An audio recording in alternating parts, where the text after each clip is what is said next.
Juliette et Monique sont des orchidophiles. Elles se passionnent depuis plus de 15 ans pour la grande famille des orchidées.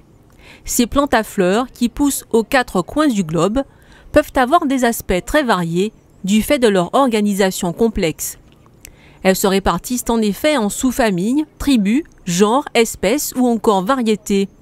Il y aurait environ 30 000 espèces et plus de 800 genres. Et les créations d'hybrides viennent encore enrichir la palette de possibilités. Par le biais de l'homme, il y a eu des croisements qui nous donnent des hybrides, qui nous ont donné des hybrides. Il y a des milliers d'hybrides. On peut faire des hybrides avec 2-3 genres différents, ce qui fait que ça nous donne une multiplicité de fleurs, de couleurs différentes. Vous avez l'impression effectivement d'avoir un dendrobium, mais vous allez remarquer qu'en regardant par exemple les phalaenopsis qui sont derrière, elles ont l'air d'être toutes de la même couleur, mais quand vous les observez à la loupe, il y a des détails au niveau des petits points, des rayures, etc. Pour profiter au mieux de ces joyaux de la nature, il faut un minimum de connaissances sur leurs besoins et comportements. Savoir par exemple si on a affaire à une plante qui pousse dans la terre, sur des supports vivants, ou plutôt sur des pierres.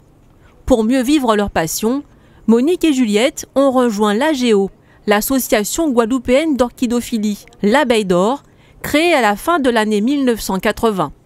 Une source précieuse d'informations.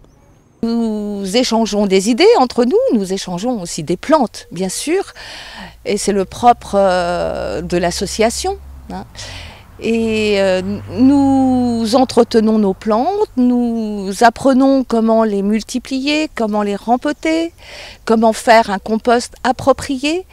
Par exemple, vous ne ferez pas le même compost pour une plante qui a des racines très minces que celle avec des racines plus grosses. Vous avez des espèces qui n'aiment pas trop l'eau, qui préfèrent l'ombre. Donc, en échangeant entre nous, on arrive quand même à sauvegarder celles que nous avons.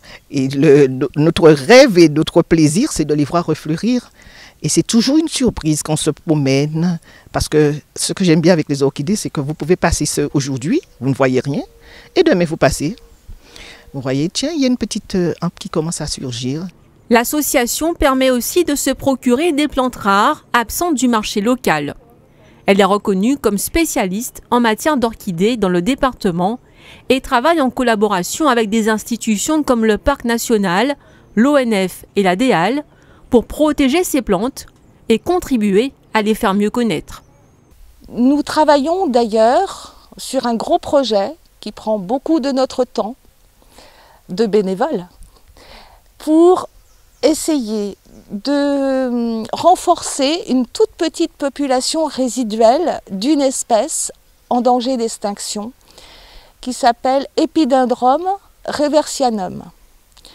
Au bout de quelques années de fécondation interstation, nous avons réalisé donc en le dernier trimestre 2016 des réintroductions d'un millier de plants dans la nature en Guadeloupe.